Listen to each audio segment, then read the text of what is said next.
No pianist dared accept the Mafia boss's challenge, until a Curvy Maid left the entire room speechless.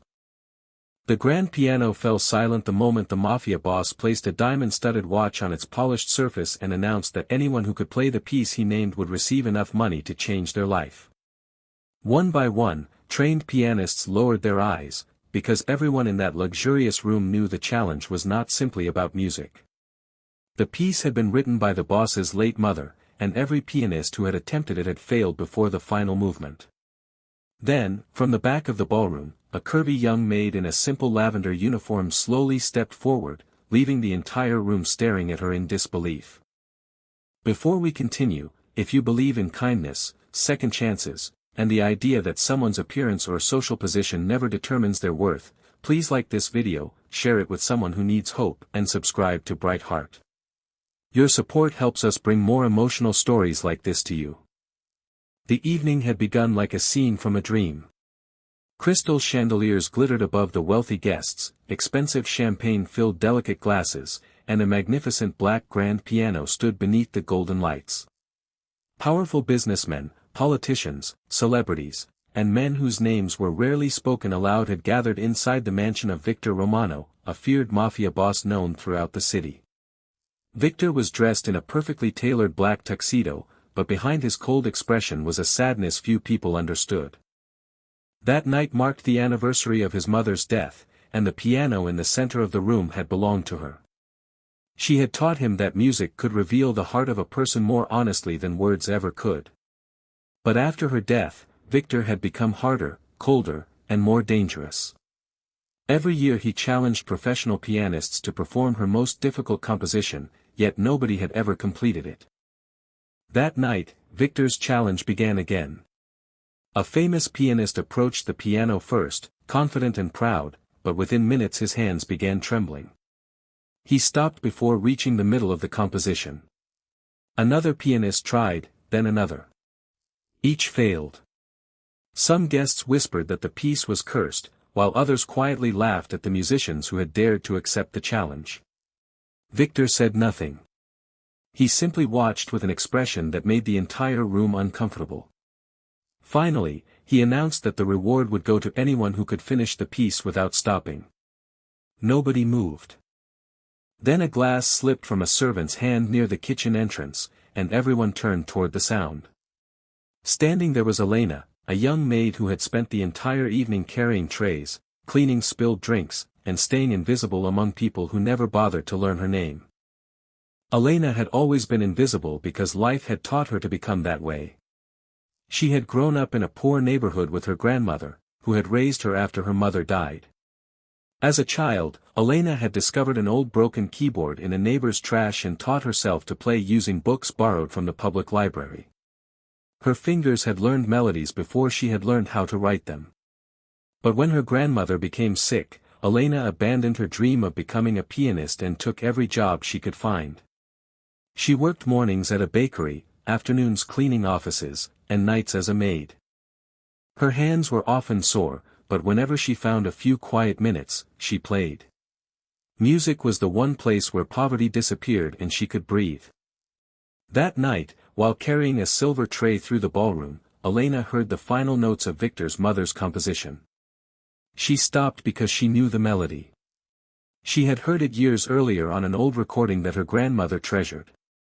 Elena had secretly practiced the piece countless times, copying the notes by ear because she could never afford proper lessons. When Victor challenged the room again, Elena could no longer remain silent. She carefully placed the tray down and walked toward the piano. The guests immediately began whispering. Some smiled cruelly. Others looked embarrassed for her. One man even laughed, wondering how a maid could possibly succeed where professionally trained musicians had failed. Victor stared at her for several seconds before allowing her to sit. Elena's heart pounded as she placed her hands over the keys. She could feel hundreds of eyes watching her, waiting for her to fail. But then she closed her eyes and remembered her grandmother sitting beside the old broken keyboard, telling her that music was not about expensive clothes, perfect hands, or impressive names. Music was about having something inside you that needed to be heard. Elena pressed the first key, and the ballroom became completely silent. The first movement was gentle, almost fragile. Her fingers moved with surprising confidence, and the laughter disappeared. The second movement became faster, demanding strength and precision, yet Elena never looked frightened. She played as if she were telling the story of her entire life. Every difficult note carried the loneliness of losing her mother. Every quiet passage carried the nights she had gone hungry so her grandmother could eat. Every powerful chord seemed to speak of the years she had been ignored because she was poor. Victor's expression slowly changed. He recognized something in the music that none of the professionals had understood. They had played the notes, but Elena was playing the memories. Then came the final movement, the part where every pianist had failed. Elena's hands began to tremble. For one terrifying second, she nearly lost the rhythm. The room seemed to hold its breath. But she remembered her grandmother's voice telling her never to stop in the middle of a song simply because she was afraid of the ending. Elena took a breath, steadied her fingers, and continued. The music rose through the ballroom like a storm before suddenly becoming soft again. When she played the final note, it seemed to hang in the air forever. Nobody moved. Victor stood completely still, staring at the piano. Then something happened that shocked everyone even more than Elena's performance. The feared Mafia boss lowered his head and wiped a tear from his cheek. He told her that his mother used to say the final movement could only be played correctly by someone who had suffered enough to understand forgiveness. Elena had not only finished the composition, she had finally made him hear his mother's message again after years of anger. Victor offered Elena the promised fortune, but she surprised him by asking for something else. She asked him to help fund a music school for children who could not afford lessons. She did not want a mansion, diamonds, or a luxurious life. She wanted other children to have the chance she had never received. Victor looked at her for a long moment and agreed. Months later, the old mansion's unused wing was transformed into a music academy, and Elena became its first teacher. Years later, people would remember that night as the evening a maid defeated the challenge no pianist dared accept. But Elena never considered herself a hero. She simply believed that everyone deserved one chance to be heard.